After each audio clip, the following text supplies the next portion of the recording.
You're listening to Teracota Chronicles, where broken pieces find their way back to wholeness. Hey, friends. I wanted to drop in with a quick update because it's been a little while between episodes. First, I haven't forgotten about you. I've been doing a bit of traveling and I have had to recover from that. And then also taking some time to make sure that I tell this story the way it deserves to be told. Um, I don't want to rush anything. It's like every episode, I always feel like I'm giving birth. So, we're going to finish the story of my second marriage and how we ultimately arrived at divorce.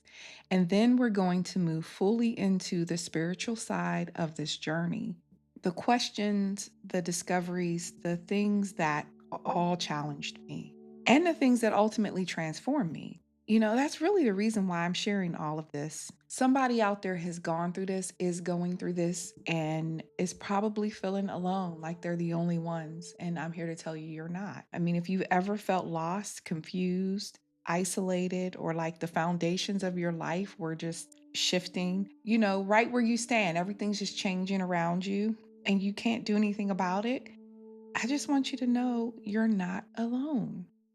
I spent years living a devout Christian life. My faith mattered deeply to me. I was unmovable. Do you hear me? Nothing was going to take me away from that practice, the service, none of it. And yet, not once, but twice, the foundations I thought were unshakable were challenged in ways I never expected. And what followed wasn't the loss of God. It was a deeper search for truth, identity, my purpose, and understanding. Now, I know there are others out there walking through similar experiences. People questioning, people awakening to gifts they don't fully understand, people wondering if they're losing their minds because their experiences don't fit neatly inside the boxes they've been given. I'm not here to tell you what to believe. That's not my goal. I am simply here to tell you my story. No one else can tell it. No one else has lived this story. They can't steal this story. It's my truth. Listen, nobody can walk in these shoes. And I'm sharing it as honestly as I can. Before I go, I want to address a question that I received about why I moved south with my sons while their father remained in Pennsylvania. And you know what? That is a fair question. So I'm glad that it was asked. That way I can close that gap. Now, I don't like being misunderstood, though I tend to be misunderstood. And that has to do with people not asking questions. So thank you for asking that I get an opportunity to answer and clarify for you. The move was never about separating the children from their father. They love their father. I love that they love their father. I love that they have relationship, that they wanted relationship and all of that. It's all good. It was about creating opportunity for them. Because here's the truth, the history was that we were not supposed to stay in that urban city. We wanted to be out of that city by the time our eldest had reached, like middle school age. But as you know, the circumstances of our relationship did not prosper or grow the way we had anticipated. And so as a result, we ended up being there longer. And then by the time we got to the point of divorce and separation, now our eldest has reached high school. And that meant I couldn't go anywhere. I wouldn't dare. I had to let him finish out high school. And I'm glad I did because that's where he needed to be. I kept them in a very affluent township.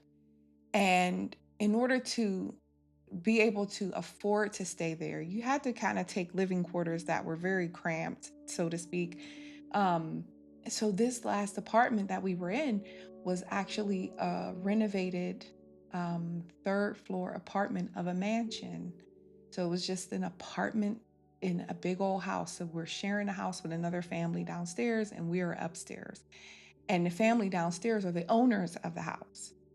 We really thought and I say we because I'm including the second husband in this, but it was more me thinking, look, we got to get our kids out of this city.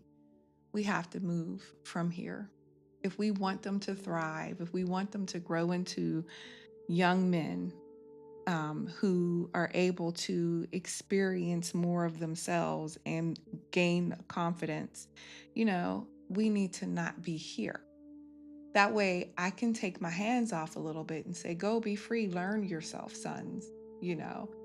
Um, and they can have cars and I can trust that they can drive in in their community and come home safely, and I was able to help provide that experience for my children, that they learned how to drive as young people and they moved about. They weren't just on a transit subway bus system because it was convenient. They were drivers. And the arrangement, as a matter of fact, the custody arrangement that we created actually gave their father more quality time than he had before. So he would have these extended summers where he could have, the youngest son for months at a time. The eldest was in college. So that whole I got to follow your custody plan was over for him because he was a young adult. He didn't have to do that anymore. But the youngest was able to have these like private summers with dad, so to speak. That's what it would have been.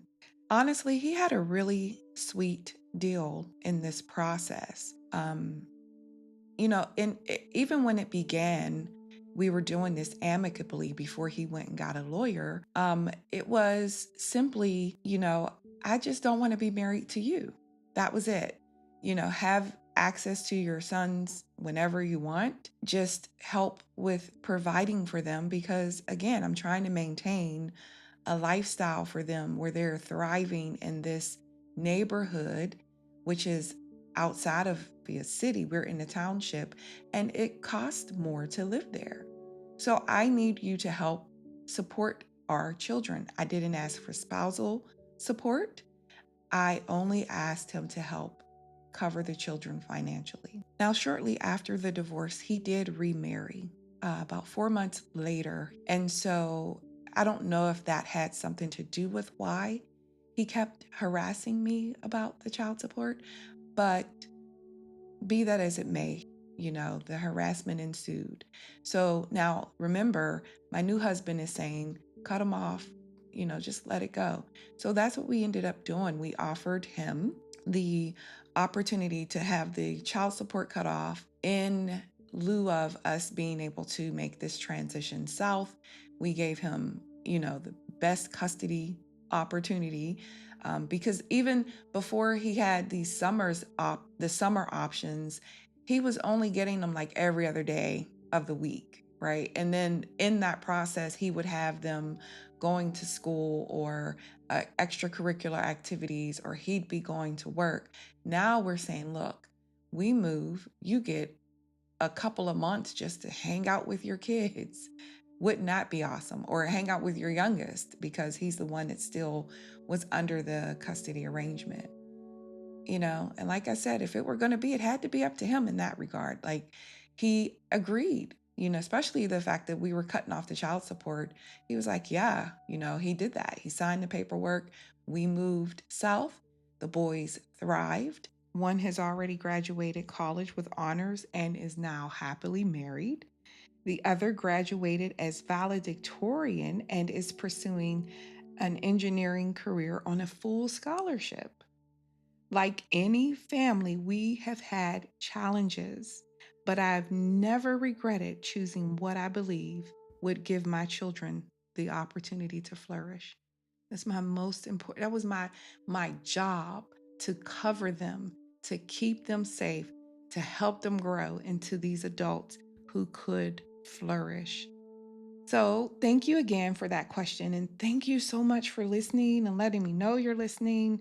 And thank you for allowing me to share this journey with you. More episodes are coming. Stay tuned. You've been listening to Teracota Chronicles, And if something in my story resonated with you, if it mirrored your life, your questions, or your own awakening, I hope it reminds you you are not alone. I'm not here to perform or present a polished version of myself.